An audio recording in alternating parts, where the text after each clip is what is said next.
is Faith Garcia, beauty queen, athlete, and health advocate.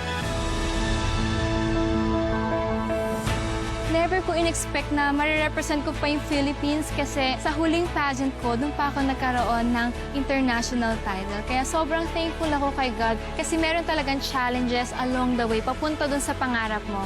Pero huwag ka lang susuko, tatagan mo lang yung loob mo at mag-pray ka kay God. Yung Bible quote na binabalik-balikan ko is Jeremiah chapter 29 verse 11. It says that, "For I know the plans I have for you, declares the Lord. Plans to prosper and not to harm you. Plans to give you hope and a future."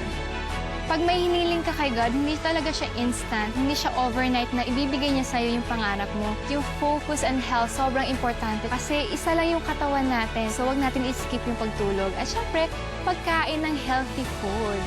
At pag-take ng MX3, ito talaga yung nakakatulong sa akin, lalo na ngayon sa mga daily schedules ko, sobrang hectic. Iko-compare ko ang MX3 sa isang bike. Dahil sa tulong ng bike ko, parang MX3, makakaabot ako kung saan ako pupunta dahil sa tulong nito. MX3 Plus with CoQ10 and L-carnitine, my plus in life.